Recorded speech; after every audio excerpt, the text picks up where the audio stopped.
Today is the last day of Black History Month, celebrated annually here in the United States to recognize the achievements of African Americans. Arla Scott, who we first introduced you to last year, works through song and dance to educate African American young people about the importance of their culture.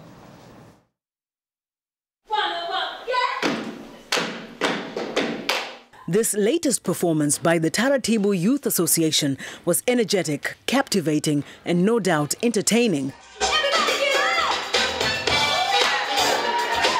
And true to the mission, each line and dance move laced with powerful messages of empowerment, self-respect, and social justice. These youth, just 11 to 23 in age, deliver their messages with such conviction. Messages about the rape of women in the Congo. They use sticks, knives, and guns if I couldn't feel anything. Or blacks under apartheid South Africa.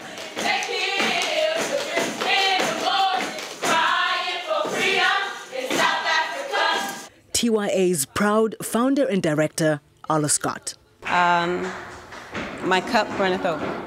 The group's membership of mostly girls has grown to 15 from 8 when it started 5 years ago.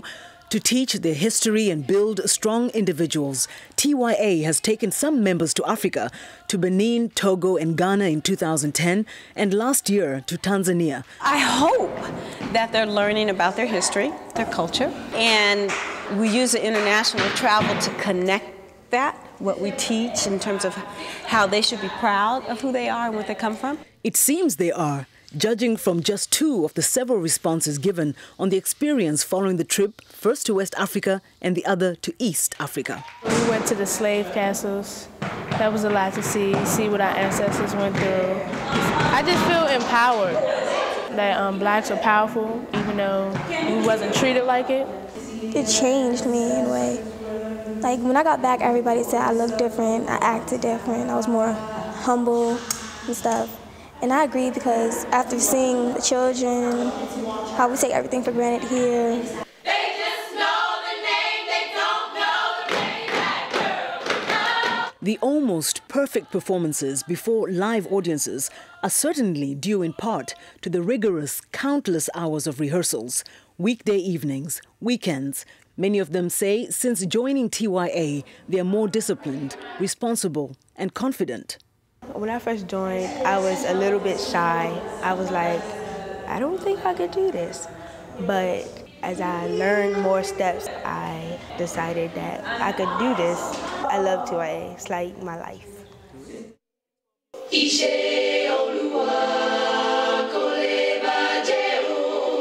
The performances address heavy issues, but they don't seem to have stripped the joy out of it for the performers.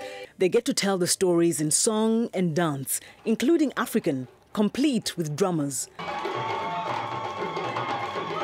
And even hip-hop.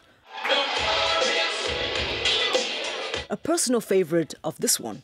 When we get to hip-hop, I'm like, oh yeah, I'm gonna do this, I'm gonna hit that. And then it's like, all the other dances include kind of hip-hop, a little ballet and all that. African dance is very fun. I love it. Team captain Victoria Mitchell says she's amazed at her growth and is proud to showcase the positive side of her generation in one of her favorite pieces. The generations before us tend to say, like, the generations get worse each time. But, like, Young Positive is kind of saying, like, we don't really get worse. It's just hard to find the good ones in the crowd. We're getting rare. Arla Scott is surely on track with her mission to empower the next generation. Absolutely, that's the goal. I'm nation building, okay? Well, joining us now in the studio is Arla Scott, founder of the Taratibu drill team and the Taratibu Youth Association here in Washington. So how do you feel hearing what the young ladies had to say, your future leaders? I'm very proud of them. I am surprised at some of the responses you received in terms of how the trip changed them. Because when I asked them, they say, it was okay. You know, so that's a typical teen response. But I'm just excited to, my cup runneth over, that they are actually seeing a change in their lives. So you must feel really proud. Yes. And as we said in the piece earlier, a sense of achievement. Are you getting to your goal? Are you seeing it unfold?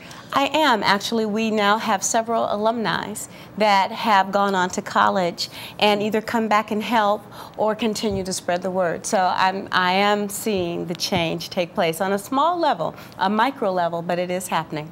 And also, just to clarify, that it's not all girls. You have one boy at the moment, yes, and then you hope to get more. Yes, I do. Tell us a little bit about the theme for this year, specifically Black History Month, Youthful Rhythms of the Diaspora. Well, because of African Americans sit in a unique position of some of us not knowing specifically where we come from where our ancestors come from on the continent, that we tend to, in this organization, take the rhythms, the culture from everywhere that we can learn from, and from the continent, be it West African or South African or East African. We like to sing in Swahili, we sing in Zulu, we do West African dance, and so the youthful rhythms, this is the rhythms of our young people pulling from all places on the continent and showing that in the diaspora. What is the creative force behind the show? I've watched several now, and I see every segment has got a different theme, a different expression. You contribute a lot. You direct, you write. Yes. Tell us about that process. What's the inspiration behind some of these? There's several inspirations, one being what's happening to the young women in the Congo. And I think that it happens on a major level here in terms of the violence against young women. And it's something that's not talked about. So that was an inspiration for me, to get our young ladies to know that this is happening and to know that they can overcome it.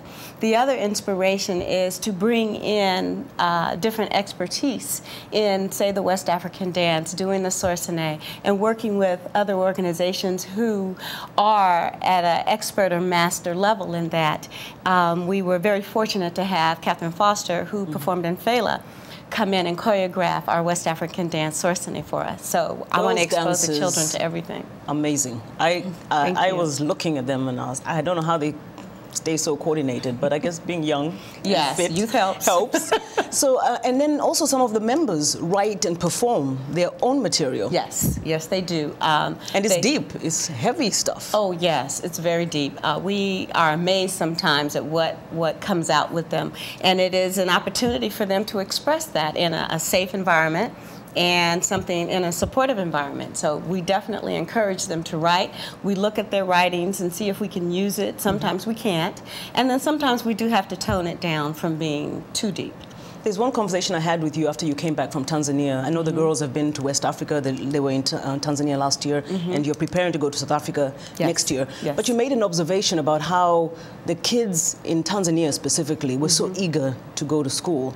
Yet here it seems there's a resistance to it, and how the Black History Month importance is being lost. Martin Luther King efforts, the civil rights movement efforts.